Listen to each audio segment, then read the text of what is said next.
I walked across that stage to get my nursing license, my parents were at a spa in Scottsdale. Not a funeral, not a medical emergency. A spa weekend my mother had booked 6 months in advance and decided not to reschedule because my sister had just gone through a really hard breakup and needed to decompress. I'm not going to pretend I didn't know it was coming. By that point in my life, I had enough data points to run the regression myself. But knowing something is going to hurt and actually feeling it hurt are two completely different things. I stood at the bus stop outside the nursing school in my scrubs at 7 in the morning, holding a folder with my paperwork, and I thought, this is fine. I am fine. I don't need them here. I repeated it 4 times before the bus arrived. My name is Olivia. I'm 31 years old, and this is the story of how I spent most of my 20s trying to earn a place at a table that was never actually set for me. Growing up, our house in suburban Phoenix had a specific gravity to it. Everything orbited my sister, Whitney. She was 3 years younger than me, and from the time she was about 7 years old, she had a quality that I can only describe as radiance, the kind of person who enters a room and makes adults crouch down to her level and ask her questions. My father especially. He coached her soccer team until she quit soccer. He built a pottery wheel for the garage when she decided she wanted to try ceramics. When she moved on from ceramics in 3 weeks, he didn't say a word about the $500 he'd spent setting it up. I want to be fair here. My parents weren't monsters. They took care of me. I had food and a bed and health insurance and school supplies every fall. My mother came to my school plays. My father helped me with math homework, though he got frustrated quickly and usually ended the sessions by telling me I needed to work on my focus. But there's a particular kind of invisibility that doesn't come from neglect. It comes from comparison. And I was always the less interesting half of that comparison. When I was 15, I won a regional science competition for a project on water purification systems I'd spent 4 months building. I came home with a ribbon and a certificate and a write-up in the school newsletter. My mother read the newsletter entry out loud at dinner and said, "That's wonderful, Livy," and then asked Whitney how volleyball tryouts had gone. Whitney hadn't made the team. The next 20 minutes of dinner were about that. When I got into the nursing program at Arizona State, full academic scholarship, which I had worked myself nearly sick applying for, my mother's response was, "Oh, nursing, that's steady work." My father nodded. Then my mother said, "Whitney's been thinking about pre-law. Wouldn't that be something?" Whitney was 14. She had also, at various points, been thinking about marine biology, fashion design, and becoming a YouTube chef. But sure, pre-law. Wouldn't that be something? I want to explain something about what it does to you. Years of that. It's not dramatic. Nobody's yelling. Nobody's calling you names or telling you that you're worthless. It's quieter than that, and somehow that makes it worse because you spend a lot of time wondering if you're imagining it, if you're being ungrateful, if you're the problem. I stayed quiet. I studied.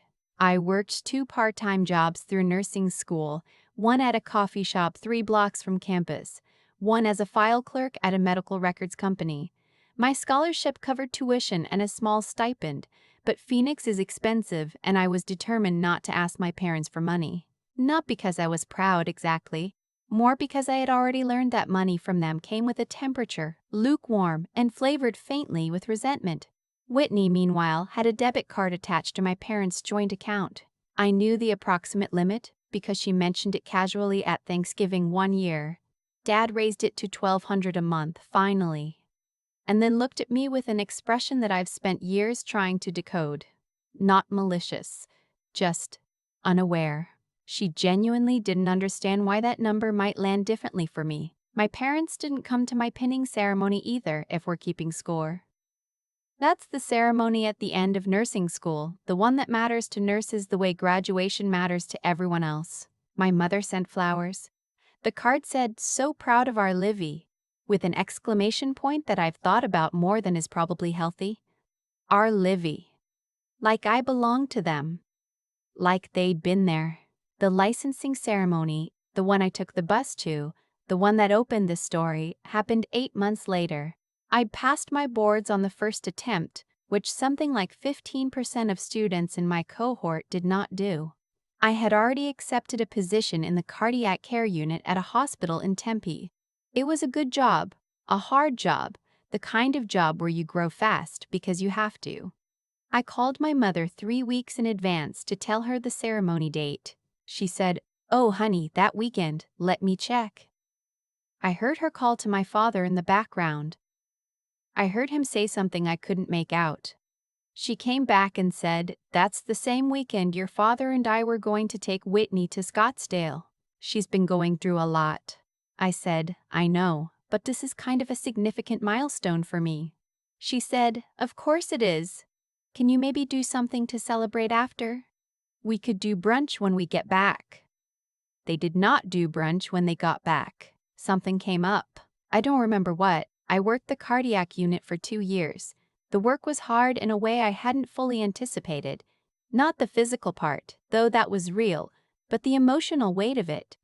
You learn things about human beings in cardiac care that change how you see everything. You learn how quickly a person's entire world can reorganize around a body that's failing them. You learn that most people, in the worst moments, want the same things. Someone to be present, someone to tell them the truth, someone who isn't going to leave. I was good at that. My supervisor said so. My patients said so, in the small, effortful ways that patients express gratitude when expressing anything is an effort. I held hands.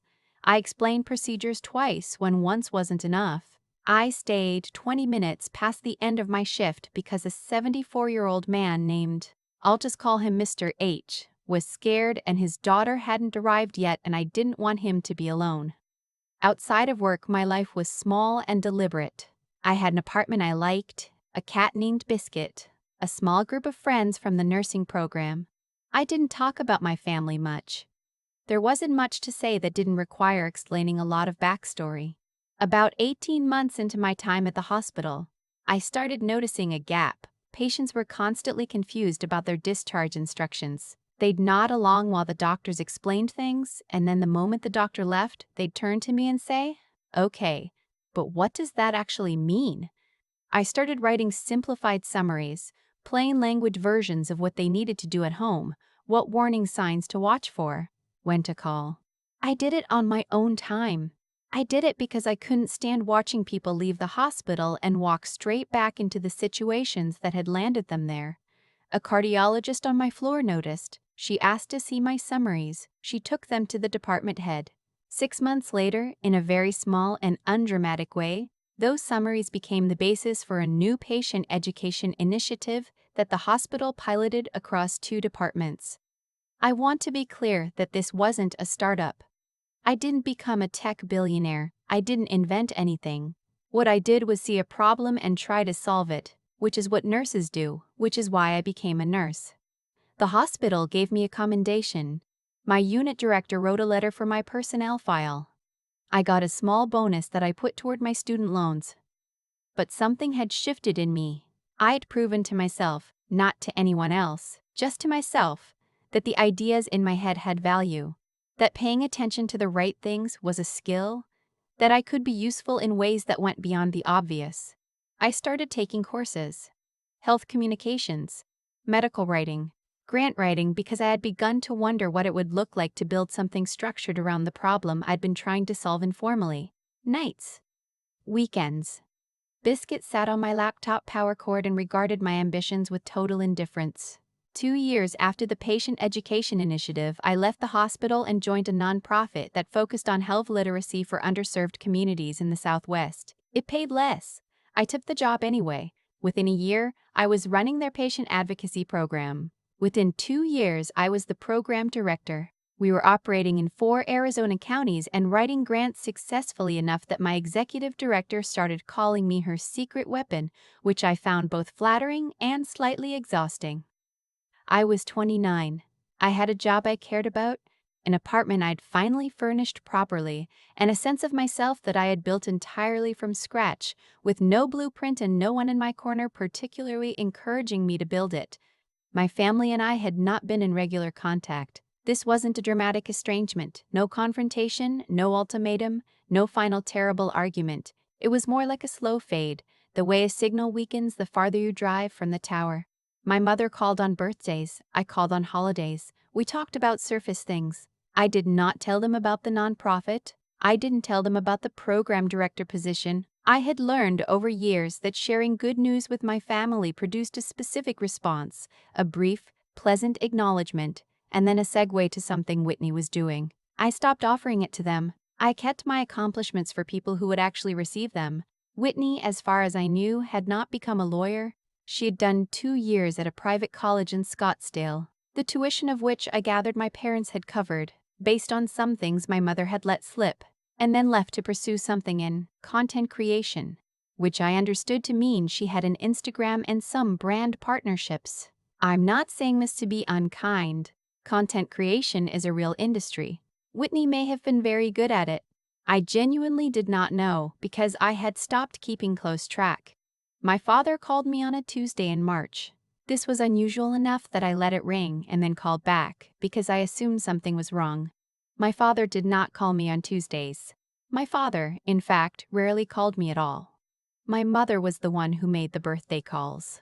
My father got on the phone when she handed it to him, and we talked for 3 to 4 minutes before he handed it back. "Livy," he said when I called back, "I'm glad you picked up.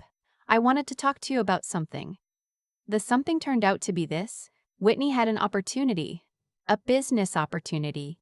She had been approached by a company that wanted to partner with her on a line of wellness products, supplements I think, and some kind of skincare situation, and the brand deal would require her to invest in some inventory up front, as well as a professional website and photography and some marketing support. The total they needed was somewhere around $30,000. They were hoping I could help. I let the silence sit for a moment before I said anything. I counted, actually. I got to 6 before my father said, "We know it's a lot to ask." I said, "Dad, I work for a nonprofit." He said, "I know, but you've always been so good with money, Livy. You've always been so good with money, Livy. You've always been so responsible. And Whitney, she's trying so hard. She just needs this one push." The phrase "one push" did something to me. I thought about the pottery wheel. I thought about the soccer coaching. I thought about the spa in Scottsdale. I thought about 8 years of birthday calls and 4-minute phone conversations and brunch plans that never materialized. I thought about standing at the bus stop in the January cold with my folder of paperwork and telling myself I was fine. I said, "I'm not able to do that." My father said, "Livy," I said, "I'm not angry. I want to be clear about that. I'm not calling this whole thing out right now, and I'm not trying to have a big conversation. I'm just telling you that I can't give Whitney $30,000. I don't have it, and even if I did, I don't think that would be the right answer." He was quiet. I said, "I hope she finds what she's looking for. I really do. But this isn't something I can help with." We said goodbye politely. I hung up and sat on my couch for a long time until Biscuit climbed into my lap and started purring with the aggressive confidence of a cat who has never questioned his right to exist. My mother called the next day. I let it go to voicemail. Her message was careful, measured, the tone she used when she wanted to communicate disappointment without technically expressing it. She said she understood that I had my own financial situation. She said she hoped I knew that family was important. She said she hoped I'd think about it. I thought about it. I thought about it for about a week, and what I arrived at was not anger, exactly, though anger was somewhere in the neighborhood. What I arrived at was clarity. A very cold, very clean kind of clarity that felt, in some ways, like the most honest thing I'd felt in years. I did not give Whitney the $30,000. I did not respond to my mother's voicemail with a counteroffer. I did not call my father back. What I did was take a long walk, and on that walk I thought about the thing I actually wanted to do with the clarity I'd arrived at. Because clarity without action is just pain sitting still. I had been working on a grant proposal for a new program, an extension of the patient advocacy work, focused specifically on first-generation patients navigating the healthcare system, people who were the first in their families to deal with certain diagnoses, the first to need to understand insurance appeals, the first to be sitting in a specialist office trying to translate medical language into something actionable, people who had nobody in their corner with the right expertise, people who had to figure it out alone. I wrote the grant proposal over the next 6 weeks. I'd been drafting it for months, but something about that Tuesday phone call had crystallized something in me. I stopped hedging in the language. I stopped softening the edges. I wrote about the problem like someone who understood it from the inside because I did. We were awarded the grant 4 months later, just over $200,000 from a foundation that specialized in health equity work. It was the largest grant our organization had ever received. My executive director hugged me in the parking lot. I called my two closest friends that night. I opened the bottle of wine I'd been saving. Biscuit knocked a glass off the counter and seemed completely at peace with his decision. I did not call my parents. That was 8 months ago. I'm 31 now, and my life looks like this. I run a program that served over 3,000 patients in its first operational year. We have a team of 6 full-time staff and a rotating group of volunteer advocates. We were featured in a healthcare industry newsletter that I had never heard of before, but which apparently a lot of people in my field read because my LinkedIn inbox got busy for about 2 weeks afterward. I have a small house now in Tempe with a backyard that Biscuit regards as his personal kingdom. I have friends who show up when things are hard. I have friends who hair out when things are hard. I have work that I believe in. My relationship with my parents exists in a kind of holding pattern. My mother still calls on my birthday. Last year, she called and we talked for 11 minutes, which was a record. She told me she'd heard I was doing well through my aunt, who follows me on LinkedIn. She said she was proud. I said thank you. Neither of us mentioned the phone call from my father. Neither of us mentioned the voicemail. I don't know what Whitney is doing now. I hope she's okay. I hope someone around her who loves her also tells her the truth about things, because I think that's what she actually needed and didn't always get. That's not her fault. It's not entirely my parents' fault either, though I've had to work through some of that to get to the sentence. What I know is this: I did not become who I am because anyone handed me the runway. I became who I am because I had no runway and I had to build one, and it turned out that building things teaches you more than landing on things other people build ever could. I used to wish I'd had what Whitney had. The room to fail without consequences. The cushion. The automatic assumption that my interests were worth investing in. I don't wish that anymore. I don't think I'd be here if I'd had it. The bus I took to my licensing ceremony left at 6:52 in the morning. It was cold for Phoenix, maybe 48 degrees, and I was the only person at the stop in business casual clothing. A man with a thermos gave me a nod of acknowledgement. I nodded back. I watched the city pass by through the window and I thought about all the ways this day would not be what I'd imagined when I was a kid picturing my future. No family in the audience, no dinner reservation afterward. No photos with my parents in front of the building. And then I thought about what the day actually was underneath all of that. It was the day I finished something hard. The day I proved I could do a thing that a lot of people couldn't. The day that was mine completely and entirely, in a way that nothing my parents had handed me ever was or ever could have been. The bus pulled up to my stop. I gathered my folder and stepped off into the cold. I walked into that building by myself. And I was proud. I thought a lot about what my father said on that Tuesday phone call. You've always been so responsible, Livy. He meant it as a compliment. I don't think he understood that it was also a confession, that for my entire life, my responsibility had been treated as a resource to be extracted rather than a quality to be celebrated. That the same steadiness that never earned me a pottery wheel or a spa weekend was now, finally, useful to them in a way they could actually measure. That's how it works, I think. Not through any dramatic reckoning, but through a slow, patient accounting that life keeps whether you're watching or not. My parents poured everything into Whitney. The attention, the money, the emotional real estate, and what they built was a 20-something who needed $30,000 and a parent's credit card to take her next step. What they got from their responsible one, the daughter they sent to her licensing ceremony on a city bus, was someone who had learned to build things with nothing. Who had learned that the absence of a safety net is, in its own brutal way, a kind of education. I'm not saying hardship is a gift. I want to be careful here, because I've heard that framing used to excuse people who should be held accountable. And I don't believe in that. My parents made choices. Those choices had costs, and I was the one who paid most of them. That's true, and I'm allowed to say it's true. But I also know what I became inside those choices. I know that sitting with a frightened 74-year-old man past the end of my shift, not because anyone asked me to, but because I couldn't walk away. That came from somewhere. It came from knowing what it feels like to need someone to stay and have them leave anyway. Suffering doesn't automatically produce empathy.